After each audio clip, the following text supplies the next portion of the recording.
Welcome back to AI for Founders. I'm Ryan Estes, and today we've got a really special conversation lined up with Jim Spignardo, Director of Cloud Strategy and AI Enablement at ProArch. Now, ProArch is nearly 20 years old, which means they've seen it all, from the birth of YouTube to the rise of the iPhone, the explosion of cloud computing, and today's AI hype cycle.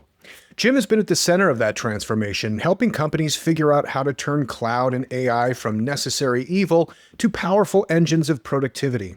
In this episode, we get into what AI really means for businesses, how to cut through the noise, and why the best use cases are often the simplest, like automating meeting notes or eliminating the drudgery of RFPs. If you've ever felt overwhelmed by "now with AI" headlines, this episode is going to reset your perspective. But for some business, this episode is brought to you by Kitcaster. You know, podcast guesting has quietly become one of the most powerful strategies for founders and CEOs to grow their brand. Think about it. You're not just buying ad space, you're borrowing trust from the host and audiences that already matter in your industry. At Kitcaster, we've booked more than 15,000 interviews for more than 800 clients. We put founders on the right shows so they can share their story, win new customers, attract investors, and build lasting influence. Whether you want to generate leads, grow your audience, or just tell the world what you're building, we'll get you there. So if you're ready to stop pitching, start podcasting, head over to kitcaster.com. That's Kitcaster by Moburst. Okay, everyone loves to talk about vision, the pitch, the funding round, but you know what gets zero love? The actual product build. That magical, terrifying phase where nothing works, the docs are out of date, and you've asked your dev team, "How's it going?" for the 47th time today on Slack. That's where Code Story comes in. It's a podcast for startup founders who know that building the thing is the thing. Hosted by Noah Labhart, Code Story goes deep with tech leaders who've been through it, shipping real products, surviving messy launches, and figuring out what actually works and when you're on the edge of chaos. If you're building now or ever plan to, you'll want these stories in your earballs. Search Code Story wherever you get your podcasts or visit codestory.co, because founders talk vision, but builders tell code stories.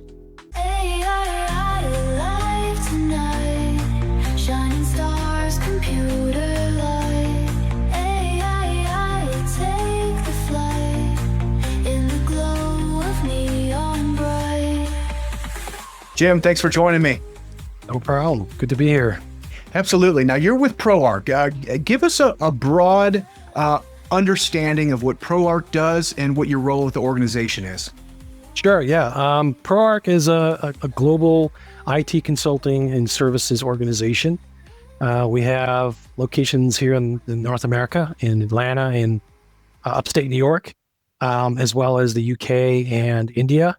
And my role specifically with ProArch, which I've been here for now almost 9 years, my current role is as Director of Cloud Strategy and AI Enablement. So, which is pretty new for this organization, as it probably is for most organizations, as these roles didn't really exist a few years ago.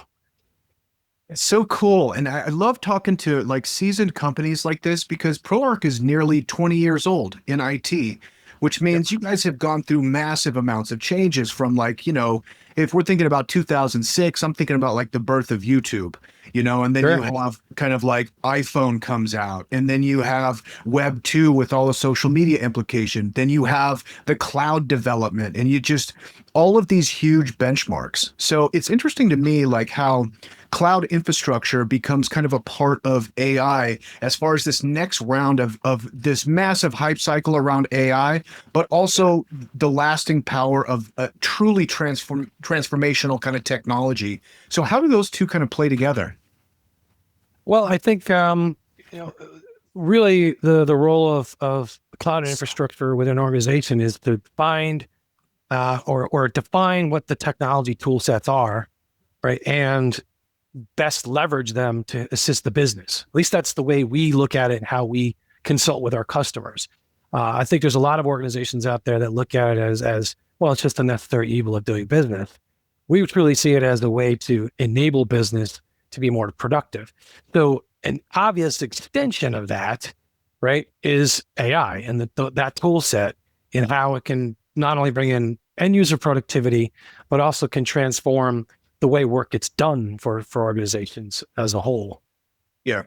And it's interesting because we were kind of chatting about this before, that there is a certain amount of AI anxiety for founders, for CEOs, for IT professionals, for security professionals, largely because AI becomes some weird blanket wrapper they put around absolutely everything from, Amazon's creating like new AI generated movies. So it's like, oh, is it a movie, or you have automations within your workflows? Is it Right. that? It's just become kind of this catch-all. It really reminds me of like, you remember when omega-3 fatty acids like became like a big thing in diet, and Oh yeah, suddenly sure. Eat more salmon. it's Yeah. like your crackers now with omega-3, you're like, dang, Right. do I need like fish oil in my crackers? Like, what's happening? But it Yep. becomes kind of a marketing trend. So we're probably on the backside of that, where the standards, I think, of AI being a successful product is it just kind of works magically. You don't need to like, you don't need to emphasize it. So Sure. I guess when everyone's like saying now with AI, it leaves people in leadership positions not really knowing what they should do, what they shouldn't do. So what are basically, what should people consider with AI when they're like, okay, we need to embrace some of these new tools? Maybe what are those tools, and what are some early kind of solutions you like to bring to an organization that's getting going with some automation? Sure. Yeah. I absolutely hear those stories all the time from groups that we're dealing with where, we'll talk to an IT admin and he says, well, I'm engaging with you because my board keeps telling me, what are we doing with, or asking me, what are we doing with AI? Right. And so there still is a lot of that where there's uncertainty.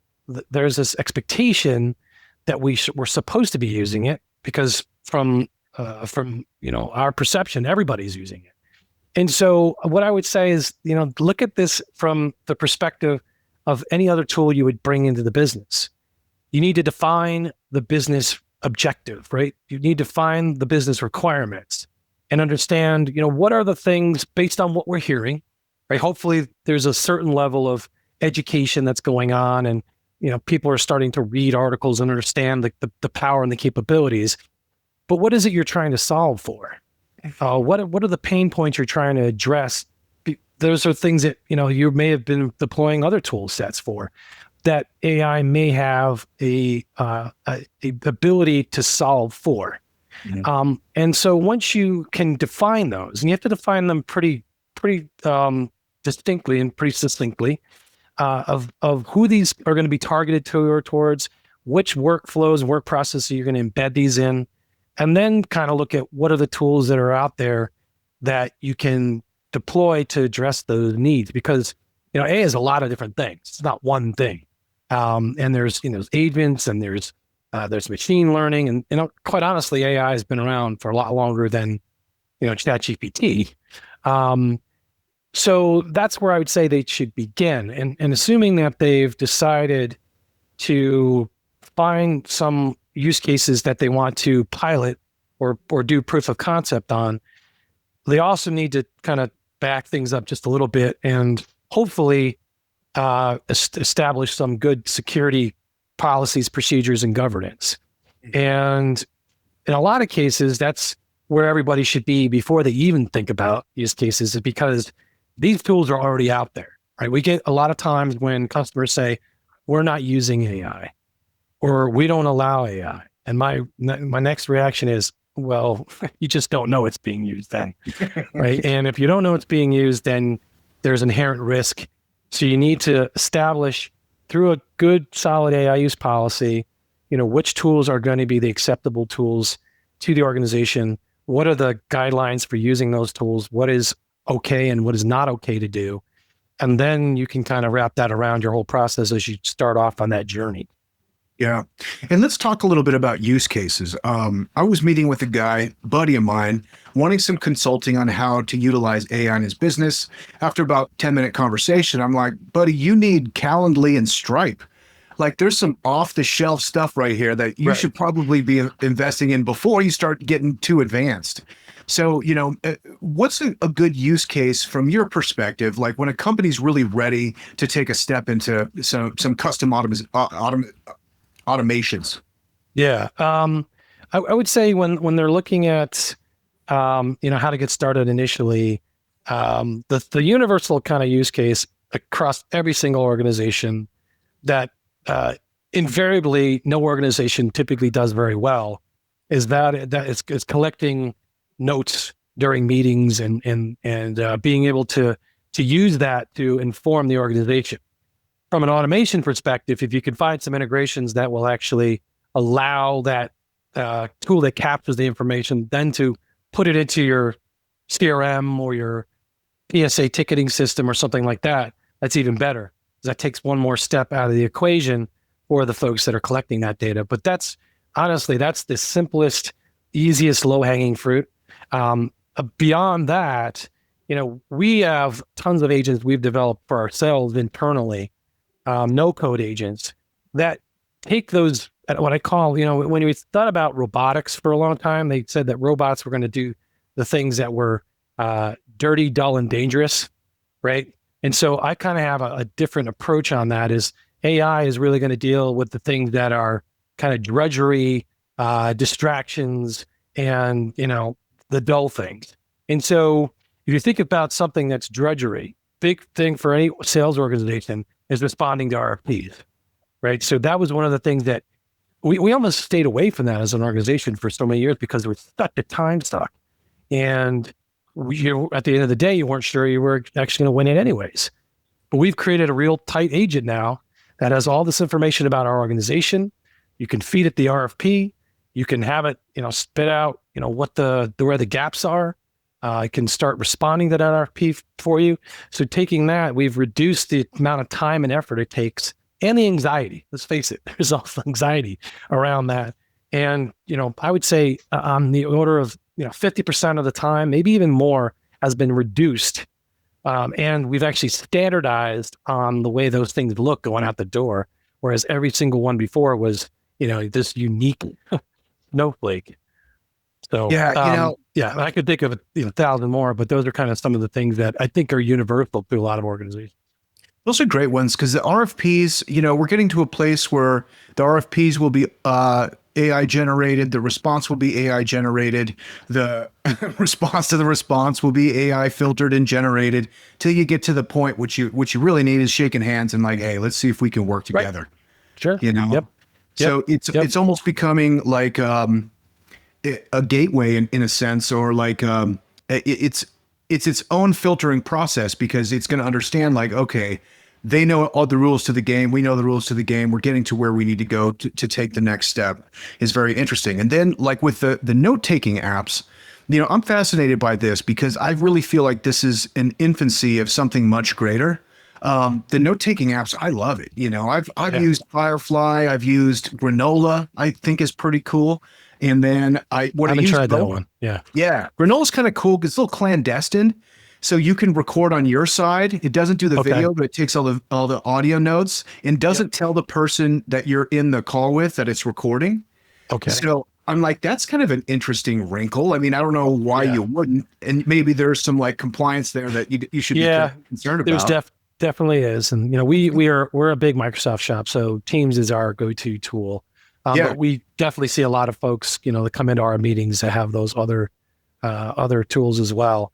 But I just, one of the things that I was quite surprised by is that, we use Copilot, and because all of that becomes part of your data estate, all those conversations, all those chats, all those meetings, all those transcripts, all your documents. I just opened up a Word template the other day, and literally at the top of that document, it asked me, hey, did you want to create a summary of this meeting? Or do you want to create a justification of why that this client wants to or should purchase this service from you? Right at the top of Word. And like, just because it was looking across the things I'd recently done and said, well, maybe you open this document and maybe here's a few things you might want to actually work on. I was surprised. I'm like, wow, that's where the integration is just kind of driving right into the other applications and, making us much more efficient. And it continues to evolve and impress. And like you said, with these other tools that you've been using as well. It's so cool. I mean, I was actually trying to vibe code this thing the other day. There was basically a button that you hit that starts logging everything that's happening on your screen that is actually looking for opportunities to automate. I think like one of the pain points I have is like, okay, do I want to sit down and try and create an N8N workflow with this super complex thing? I'll just be like, nah, I'll just keep doing it this way because it seems too annoying and I don't want it to break 2 weeks later. This is backwards thinking. But what I wanted, what I wanted is something to just like automatically check, because this is the glaring one. Like, okay, I'm doing this thing, but I guarantee there's probably 10, 11 other things that I'm doing. Just I'm not noticing that like this process should be automated. So having a master button that would like basically log all of my actions and then make recommendations of like easy tools and ways to integrate them, I think that would be really cool. Yeah. And I think we're getting there, right? So I know on the consumer side, Microsoft now has the ability for Copilot to see your screen, to actually watch what you're doing. And you can actually ask it to collaborate with you. So, if, you can go to a shopping site and, say, well, would this look good in my living room? Here, I'm going to upload a photo. Would this piece of furniture look good in this room? Right. And also being able to just see everything else you're doing.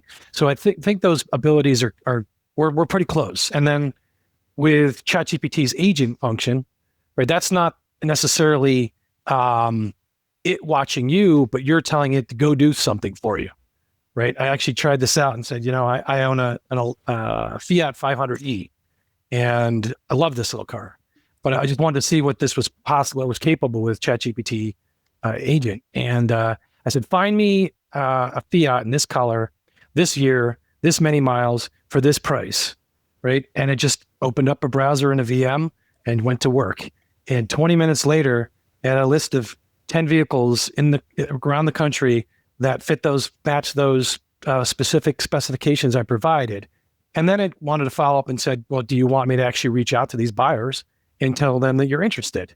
And so that's kind of, the other aspect of that. Yeah. One is watching what you're doing to help you get better. But then the other part is just giving it the thing you want to do and having it go do it.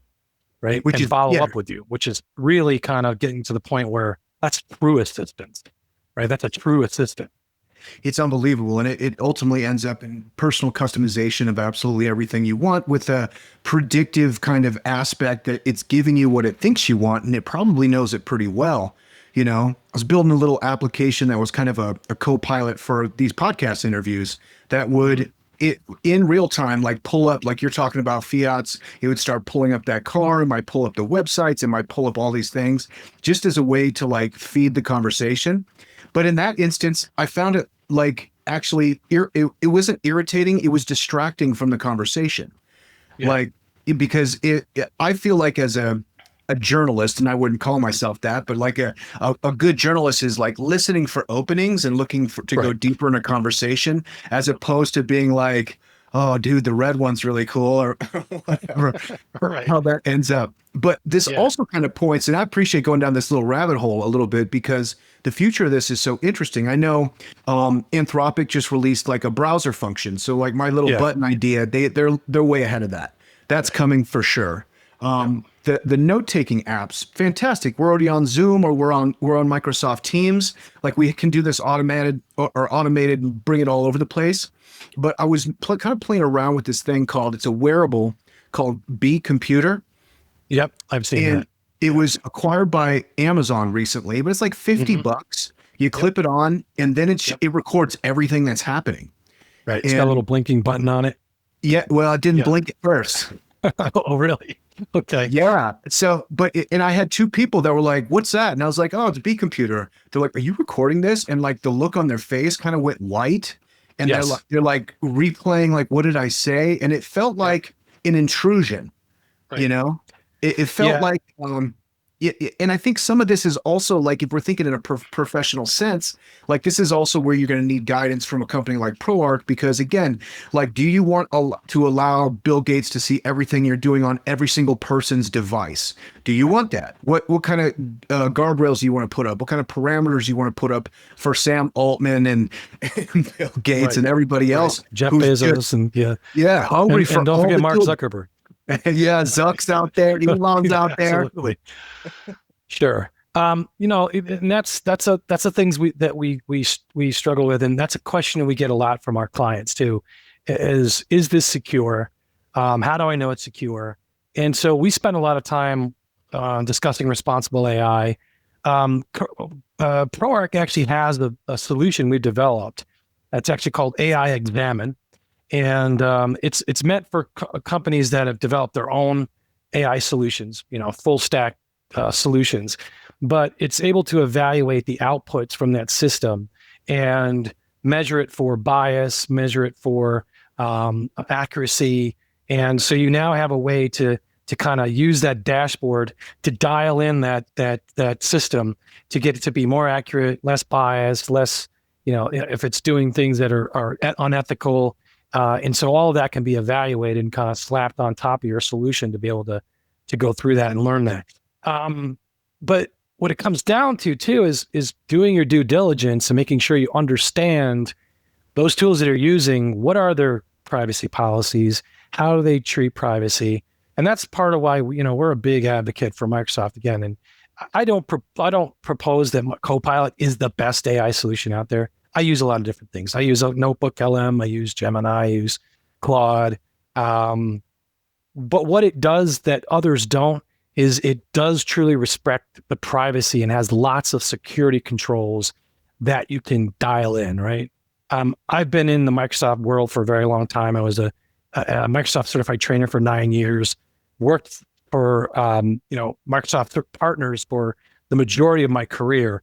And what I've always said is Microsoft's not the most securable platform, or it's not the most secure platform, but it's one of the most securable platforms. If you want to take the time to actually use the capabilities they have, it gets you a long way there, to the point where you can get visibility into not only the use of Microsoft's AI tools, but also through their security stack, be able to see what people are using from a third-party tooling perspective. So that's kind of where we started on that conversation earlier about you don't know what you don't know, right? These companies that think they're not doing AI, well, they have no visibility. Microsoft, through their Defender for Cloud App security solution, can actually show you, and then you can make decisions, informed decisions about, do I want to allow this particular application based on its security review score? What's their privacy score? And then you can choose to turn that stuff on or off. But going back to your initial thing about that little bee thing, reminds me of Google Glass, right? Yeah. When it first came out. So people were just like, turn that off, get that off your face. I don't want. People are averse to it now, but I think that's going to fade away pretty quickly. I mean, and honestly, Microsoft, boy, were they in the right position at the right time with AI. I mean, they knocked it out of the park. Well, they hooked their wagon to the right team. Let's put it that way. And as much as OpenAI would like to unhook, they have a pretty solid contract that says they got to stick together for at least a fair amount of time going forward. And that definitely benefits the Microsoft community. When ChatGPT 5 came out, I was really surprised because normally Microsoft takes months to incorporate the new capabilities into the system.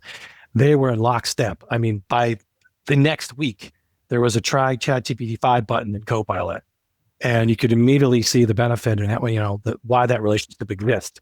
One of the things, though, that I think is a misnomer or a misconception in the industry is, everybody thinks that, well, Microsoft uses OpenAI, so therefore they must have the same security and privacy as OpenAI, and that's not the case, right?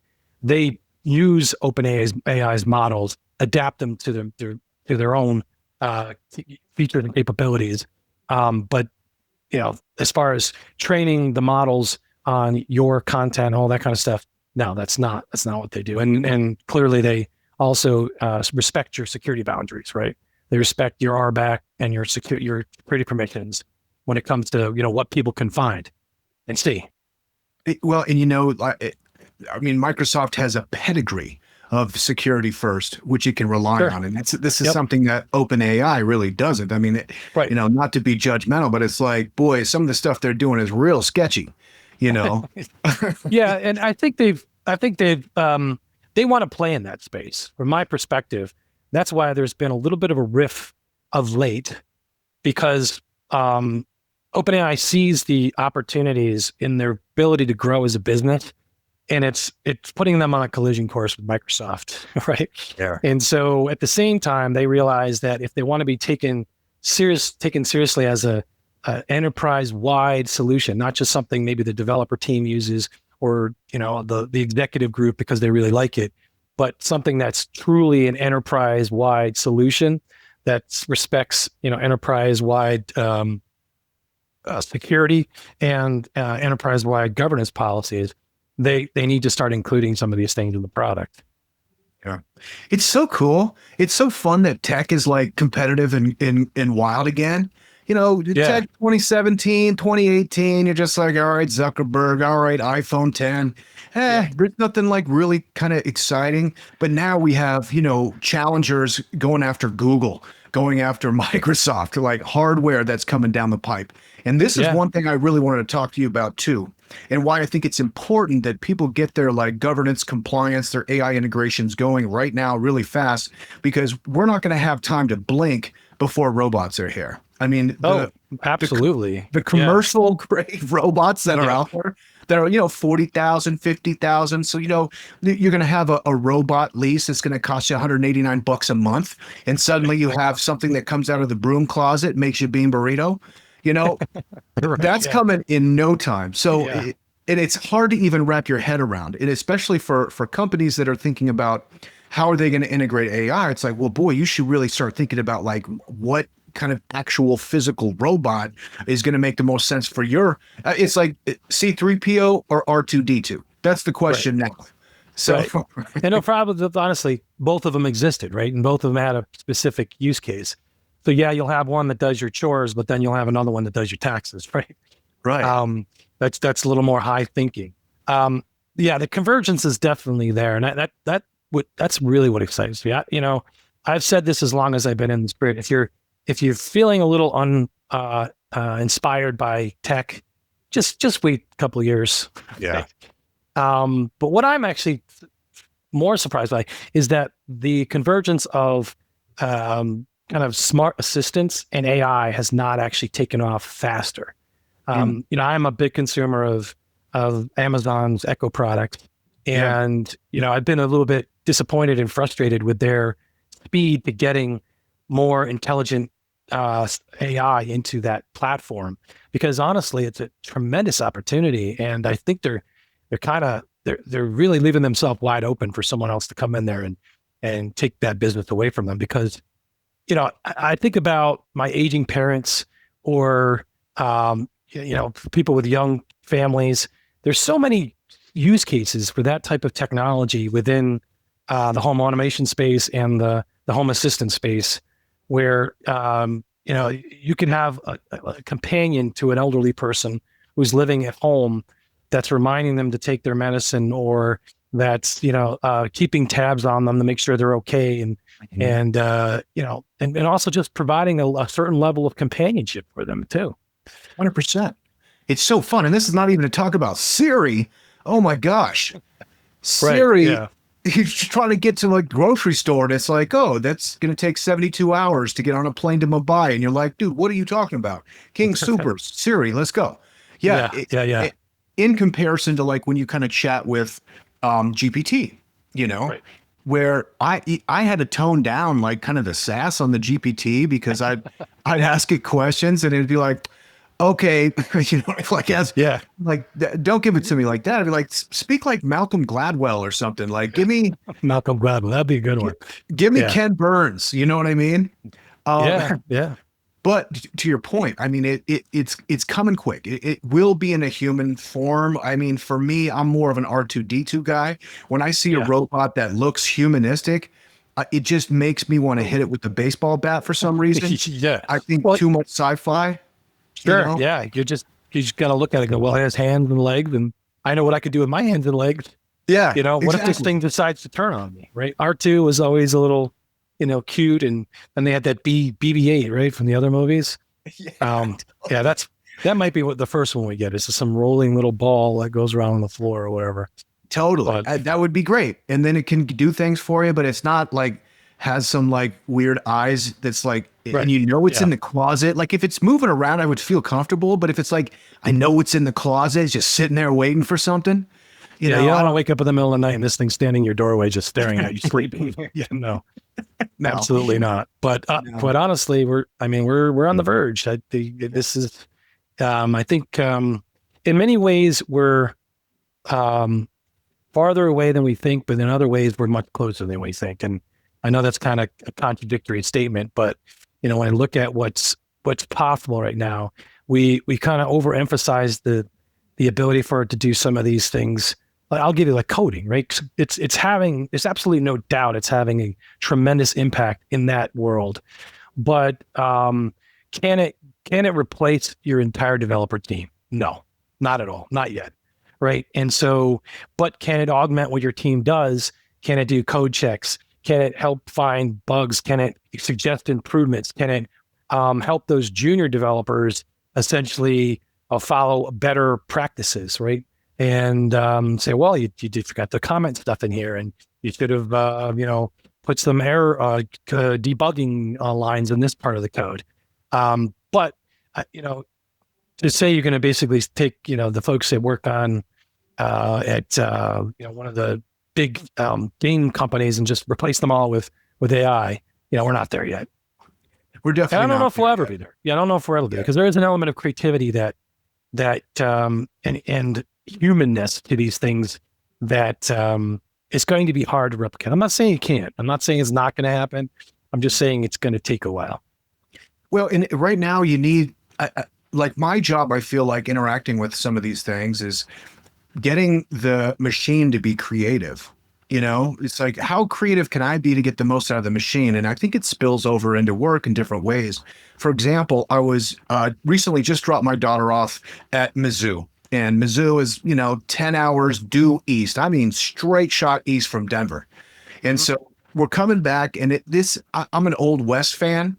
So this is like I-70 just follows that wagon trail, straight out. Yeah. So, I'm chatting with GPT, and I'm like, tell me the story of Wild Bill Hickok and Kit Carson, but use the wagon trail from East Coast to the Front Range as kind of as like a guidepost. The setting. Yeah. It had like a 10-minute story it told me about like these amazing forts and these like battles and the Indian Wars and all this. It was extraordinary. So, it's like the capabilities of some of these tools sometimes, it's the limitation really is like, what are you looking to get out of it?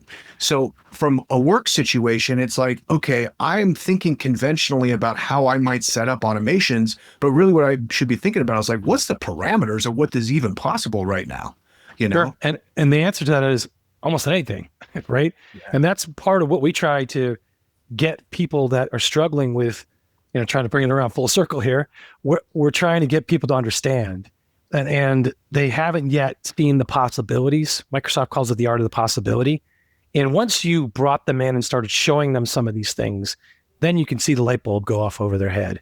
And they go, oh, wait a minute. Okay, I didn't realize that. I could, I'll give you an example. I live in a small village here outside of Syracuse, New York, and we have a lot of different historical sites. And I know they do like historical tours in the city of Syracuse, right? You can rent one of these little players and you could walk around and, on your lunch hour or whatever, and you could return this thing. Like, well, I bet we could do that for our little village here. And so I asked it to, write up a walking tour of our village that would last, to go from point A to point B. It'd be a walking tour. So you'd have to fill in the time. And it did. It created a great narrative about all these sites within our village that people could go to. Now, if I take that to Notebook LM, I can then convert that to audio. I could just hand it over to the village, the municipality, and say, hey, I just created this for you. Go market it and say, if you come into our town, here's the audio tour of the things you want to see. And so, but it's kind of, you need a certain level of imagination to think of, how can I use this tool in this way? Because quite honestly, there isn't much that can't be accomplished, on a basic level that these tools aren't able to do, right? Especially since, multimodal is now in the world here, right? And being able to actually reason about the world around you, not only in 2D, but in 3D. Yeah. I mean, it's so exciting. It's like now thinking about tech solutions, IT solutions is weaving in like, what can we do? And honestly, nobody really knows. That's another kind of fun thing is you hear, Sam Altman's like, I don't know what GPT-5 can do. Let's find out. Right. Yeah. Yeah. We built this thing and we are not even sure. It's because we haven't thought of all the possibilities. And it also keeps changing, right? It keeps getting better. And the models keep getting tuned and fine-tuned. And at some point, there's going to probably be a shift. And LLMs are not going to be the only thing that we're going to use to be able to have AI in our lives. I mean, there was AI before LLMs, right? There will be other types of AI after LLMs. And it'll be interesting to see how those technologies, because really at the end of the day, I think it's going to be a combination of these technologies working together, right? You might have machine learning doing one thing. You might have business intelligence doing one thing. You might have, an LLM doing another thing. And together they kind of unlock this what we assume is going to be artificial general intelligence, which they're now calling, we've kind of moved past it already somehow. And now they're calling it super intelligence. Super intelligence. What is super intelligence? How do we know when we've achieved super intelligence? Yeah, I know. It's interesting. I mean, OpenAI was able to like really capitalize. It might have been the most explosive growth tech company has ever seen as far as adoption. Largely because they simplified just to chat. It's just chat, just blah, blah, blah, ask it whatever, and it took off. But to your point, like it will change, do you think the next one will be like Alexa and Siri, like it'll be more voice prompted? So then when you're just talking to your robot, you're pleading with them not to strangle you in your sleep, This episode is brought to you by MoBurst, the AI-first growth engine trusted by iconic startups like Calm, Robinhood, Reddit, Uber, and Google. MoBurst is a digital full-service mobile-first marketing agency that helps companies to scale and become category leaders. Whether you're finding product market fit or ready to accelerate growth, MoBurst delivers creative, data-driven solutions that help with scale and efficiency and impact. At MoBurst, we're not just guessing what works, we're predicting it. As an AI-first agency, MoBurst uses cutting-edge tools to analyze user behavior, adapt creative in real time, and uncover hidden growth opportunities. The result, marketing that's faster, smarter, and built to convert. From early-stage startups to global brands, we've helped hundreds of companies overcome complex challenges, unlock new audiences, and optimize every metric that matters. At MoBurst, we believe that creative thinking, advanced technology, and data are the core drivers of success at scale. If you're serious about scaling your business with precision and purpose, it's time to talk to MoBurst. Visit moburst.com and let's build something category-defining together. I want to believe it will be, but I do have a little bit of a hesitation there because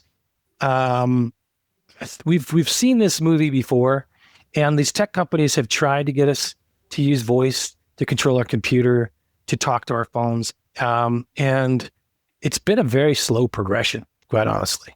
And maybe it's because the tech has let us down a little bit, and if we can get the voice to be more human, more relatable, to have more of a human conversation where you can interrupt and it still keeps its train of thought and picks up and then can interject, because human conversations don't follow a linear pathway all the time, right? They kind of go left, right, but AI wants to do it very rationally. And as much as that's informative and can be a great way to learn, it's not necessarily the way we like to interact with each other as human beings. And so if someone can nail that, where Alexa all of a sudden comes on and goes, hey, it's good to see you're home today. Do you want to talk about anything? That's kind of creepy, yet kind of human, right? That's kind of the things that creep us out, or the things that are more human-like. I'm hopeful that it will be. Like I said, I'm very big into home automation. I've wanted Amazon to get there a lot sooner than they have. I think they've really are really missing a big opportunity. And, Sam Altman is working with Johnny Ive now. Yeah. It's not going to take much to steal that thunder really fast if they don't get their act together soon. Totally. I know. It's so true. I mean, it's only a matter of time before there's a robot that looks like Brad Pitt that will put my wife's hands in his, look her in the eye and be like, how was your day? And then I'll be irrelevant forever. But then I suppose I'll have a robot that will be like, hey, Ryan, I know you still want to talk about robots and aliens. You want to chat about that? And I'm like, actually, I'll really sit down on the couch and well, let's sci-fi theaters. Yeah. This has been awesome. I want to go to the lightning round. Are you ready for the lightning round? Yeah, let's do it. What's a product or a service that Microsoft really gets right, and where are the haters of Microsoft also right?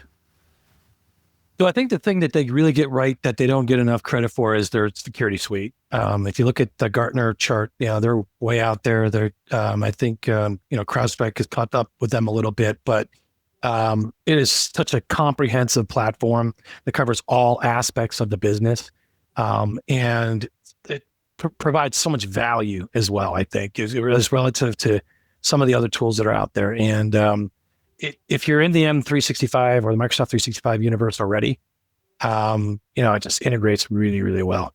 Some things they don't do right. Well, I told you I've used Microsoft products my whole life. I've owned a Zune. I used to own multiple Windows phones.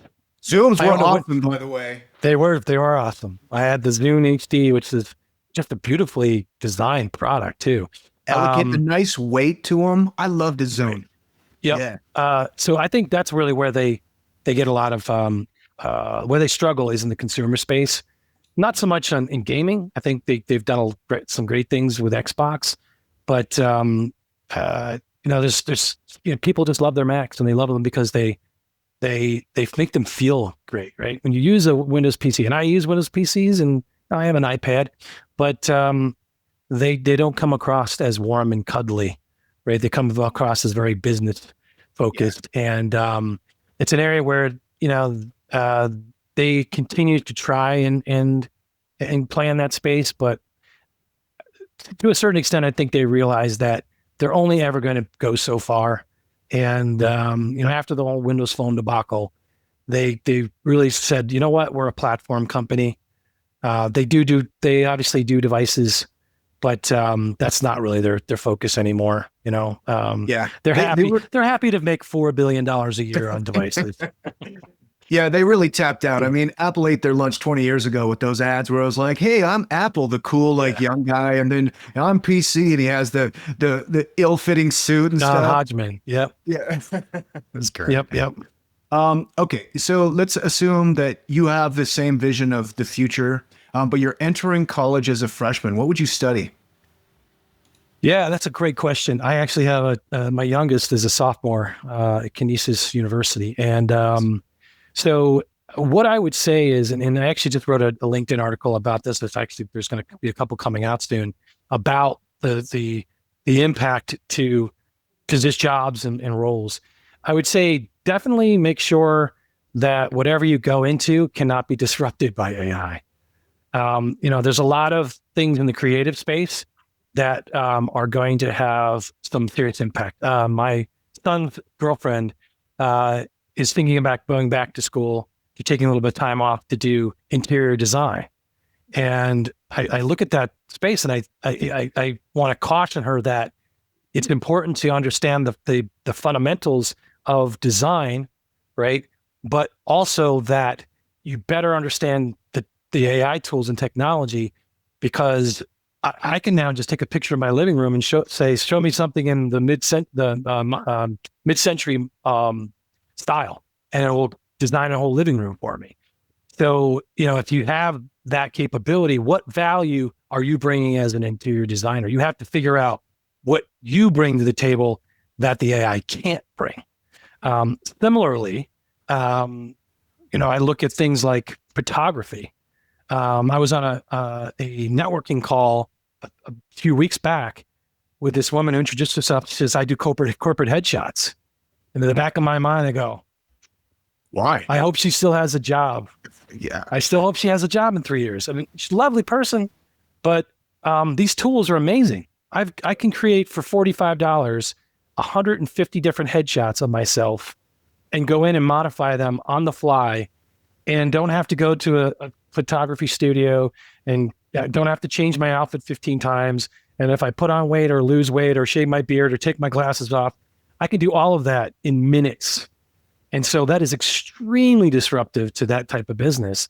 And I wanted to say to her, we didn't have a lot of time to talk, but I wanted to say to her, find something else in photography that you can also do besides corporate headshot, because that's going to go away soon. You know? Let's see if we can, with this episode, if we can stretch the boundaries of photo editing with ChatGPT, because I'm gonna need to put your face on the thumbnail. So Jim, there you go. What should I include? You want to be a superhero? Do you want to be what do you want? You want to be a punk in a punk band? Sure. Yeah, why not? I'll go back to my punk days. I don't, unfortunately I had a very, I wouldn't say strict upbringing, but a very conservative family. So even though I was in the punk band, I could not look like half my other bandmates. They had the dyed hair and the mohawk. You know, I could have long hair that was dyed black. Yeah. So that was my rebellious statement there. That's cool, man. But there was probably an era where like the look now is kind of punk rock. If you look at like Phil Collins, like he looked like IT support. You know what I mean? He did. Yeah, nice Oxford shirt tucked into some khakis. You're like, oh man, he's ready to go. Yep. That just shows you how things change, right? That's cool. Amazing. This has been awesome. Jim, what's the best place for people to connect with you online? Sure. Yeah, absolutely. I am extremely active. If you just ask my coworkers, I'm extremely active on LinkedIn. I post probably 3 articles a week. I just started my own newsletter called Control Alt Innovate. I do a lot of webinars for our company. We're actually doing a webinar on Windows 10 to Windows 11 using Intune in September 10th. So they can go to www.proarch.com, and ProArch is spelled PROARCH. Everyone always pronounces it ProArch. That's on us. So we always have to make sure we identify that it's ProArch because it stands for Professional Architects. But yeah, LinkedIn is probably the best place to find me, and commenting and absorbing all of the vast knowledge that's out there from my peers. So. Yeah, you put out so much content, which is amazing. Why is that important to your career? I've always liked writing. I've always felt I had something to share. I don't, fancy myself as a writer per se, but I have a perspective that I want to get out there. It's easy to have those conversations with your colleagues, and I do, believe me. They get to hear all this stuff as well, but I enjoy writing. I enjoy putting a good argument together, making a case, and also getting feedback from others about what's their perspective, because I don't subscribe to black and white. This is good, this is bad, this is right, this is wrong. So I always want to kind of help myself grow by getting feedback from others, by putting my thoughts out into the world and seeing what everybody feels about them. And sometimes, they help me evolve and evolve my thinking as well. So cool. And now to wrap things up, I wanted to see if you had a step-by-step process that a founder or CEO or leader in their organization can make when they're trying to qualify how to begin implementing AI workflows. Sure. Yeah, absolutely. The first thing to do is to really think about your business pretty deeply and understand the challenges and pain points that exist within your organization. So ask yourself the question, if we could solve for this problem, what would that mean to the business? Could we sell more? Could we help more people if you're a non-for-profit? Could we write more grants, if you're a government agency? And at that point, define your business use cases and then engage with trying to figure out where AI can fit and actually help you with those. That's when you can kind of start thinking about, well, because you don't want to roll this out to your entire organization, all at once. There is an education that needs to occur. There needs to be some development of those use cases and actual road mapping of how you see those use cases progressing over time. And if you do that, that's kind of the right way to do it. I see a lot of organizations that kind of go the backward way. They put the technology in and then they try and figure out how to develop use cases for it. Mm-hmm. But develop the use cases, make sure you have a solid AI usage policy that can clearly define what is and was not acceptable. If you're not sure just yet, be very clear. We're going to only allow this one tool for this purpose until we get a better handle on how we're going to proceed in the future. You also can't assume people are going to understand how to use this technology inherently. For some of us, we picked it up very easily. We're great communicators. The better you are at communicating and trying to and getting context across, the more value you get out of these tools. But not everybody does that. So you need to train them on prompting. You need to give them the skills of how to use the tool that they've been provided. Too many times, I'm an educator, right? I came out of technology education as an MCT for 9 years. And even admins, you can't just say, okay, here's the new version of Windows Server. They're going to use the 3 things they know how to use, and they're not going to explore all those other capabilities. So it's important that they have a knowledge center and a hub that they can go to look at. And I would say you have to develop someone within that organization that's going to lead the charge, that's passionate about it and that understands it and can be able to, for the organization, define what success looks like, return on investment and return on value. If you don't have that, you're just going to be kind of adrift. If you don't have that, outsource it, right? We've just actually created a new service, which is a virtual chief AI officer. So if you don't think you have that talent in-house, hire an organization that can bring that talent to you and help you on that journey. And realize you're not going to get return on investment right away. It's going to take determination. It's going to take, establishing good metrics of things you want to actually measure for, and then repeatedly going back to your users and reinforcing this is no longer a nice to have. It's what we are using to drive business forward. And it's going to become part of this workflow and that workflow and this workflow. And soon won't be able to distinguish. There will be very little distinguishing between something that's produced by your human employees and something that's been co-created. I like that term better. Co-created by AI alongside of your employees. Brilliant. Jim, thank you so much for coming on the show. Sure, no problem. Great being here. Hey, founders, let me ask you this. Are you building with AI or getting left behind by it? If you're serious about scaling smarter, faster, and bolder, you need to check out aiforfounders.co. It's your go-to resource for cutting through the noise and actually using AI to grow your startup. Each week, AI for Founders drops a sharp, no-fluff newsletter, dives deep with expert guests on the podcast, and hosts monthly workshops where you can get your hands dirty with the real tools and strategies. Whether you're pre-seed or Series B and beyond, launching something new, or just staying sharp, AI for Founders gives you the edge you need to win in 2025 and beyond.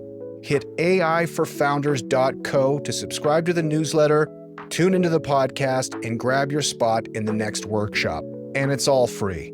Build smarter, move faster, think bolder with AI for Founders. Now back to the show.